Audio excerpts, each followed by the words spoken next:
হয়, কালিৰ পৰা ৰাজ্যত পঞ্চায়ত নিৰ্বাচনৰ ভোট গণনা চলি আছে। এই মুহূৰ্তত মই দলগাঁৱত উপস্থিত আছোঁ। দলগাঁৱতো ৰাতিপুৱাৰ পৰা ভোট গণনা চলি আছে। ভোট গণনা চলি থকাৰ মাজতেই কিছুসংখ্যক প্ৰাৰ্থী জয়লাভ কৰি তেওঁলোকে বাহিৰত ওলাই আহিছে। এই মুহূৰ্তত মোৰ সৈতে উপস্থিত আছে দলগাঁও সমষ্টিৰ অন্তৰ্গত দৈপাম আঞ্চলিক গাঁও পঞ্চায়তৰ এগৰাকী কাউন্সিলৰ পদৰ প্ৰাৰ্থী সুলেমান আলী। তেখেতে ইতিমধ্যে জয়লাভ কৰি বাহিৰলৈ ওলাই আহিছে। তেখেতক কিছু মন্তব্য ল'ব চেষ্টা কৰিম, তেখেতৰ কাষলৈ যাম। মই আপোনাক অভিনন্দন জ্ঞাপন কৰিছোঁ, আপুনি ইতিমধ্যে জয়লাভ কৰি বাহিৰলৈ ওলাই আহিছে। প্ৰথমটো প্ৰতিক্ৰিয়া কি হ'ব আপোনাৰ?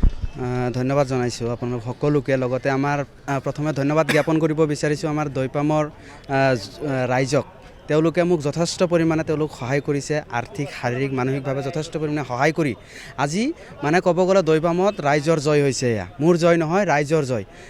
বিগত প্ৰায় আপোনালোক প্ৰায় 15 বছৰ AIUDFৰ মানে যন্ত্ৰণাত দৈপামৰ ৰাইজে অধিষ্ঠিত হৈছে আৰু বিগত দিনত কোনো ধৰণৰ কাম কাজ হোৱা নাই। গুণ্ডাগিৰি নানান ধৰণৰ স্কিমৰ নামত প্ৰলোভন দি কিনে ৰাজনীতি কৰিছে। গতিকে এই ৰাজনীতি এইবাৰ শেষ হৈছে। গতিকে বিশেষকৈ প্ৰতিদ্বন্দ্বিতা কাৰ লগত হৈছিল আৰু কিমান ভোটত আপুনি জয়ী হ'ল? মোৰ প্ৰতিদ্বন্দ্বী হৈছে আমাৰ আপোনালোক জানে দৰং জিলা AIUDFৰ সভাপতি হবিবুৰ ৰহমান, তেখেতৰ লগত মোৰ প্ৰতিদ্বন্দ্বী হৈছিল। গতিকে তেওঁৰ লগত মানে আজি যে জয়ী হৈছোঁ, মানে এইটো দৈপামৰ জনতাৰ যি জয়, এই জয়ক মই সঁচাকৈয়ে আজি মই নিজে আনন্দিত হৈছোঁ। কিমান ভোটত জয়লাভ কৰিছে? প্ৰায় 1200তকৈ অধিক ভোটত মই জয়লাভ কৰিছোঁ। গতিকে মই এইবাৰ বিচাৰিছোঁ দৈপামৰ জনতা ইফালে আছে, মোৰ কাৰণে ৰখি আছে, তেওঁলোকৰ লগত লৈ অলপ আলোচনা কৰি আমি এতিয়া ভোটাৰসকলৰ বাবে, ভোটাৰ ৰাইজৰ বাবে আপুনি কেনেধৰণৰ উন্নয়নবিলাক কামবিলাক কৰিব? চাওক, এতিয়া মই আহিছোঁ দুৰ্নীতিৰ বিৰুদ্ধে আৰু উন্নয়ন কাম কৰিবলৈ, শিক্ষামূলক কাম কৰিবলৈ। গতিকে আল্টিমেটলি কাম কৰিম। তেওঁলোক যিবিলাক বিগত দিনত যিবিলাক দুৰ্নীতি কৰি গৈছে বা কাম যিখিনি কৰা নাই, আমি সদায় ৰাইজৰ লগত থাকি ৰাইজৰ লগত আলোচনা কৰি সদায় কাম কৰিবলৈ আমি যত্ন কৰিম।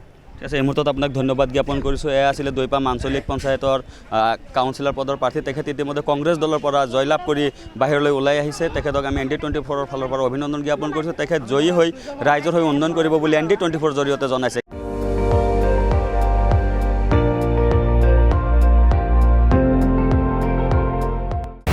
আপুনি চাই আছে ND24, সৰ্বশ্ৰেষ্ঠ নহয়, সৰ্বোত্তমৰ দৌৰ।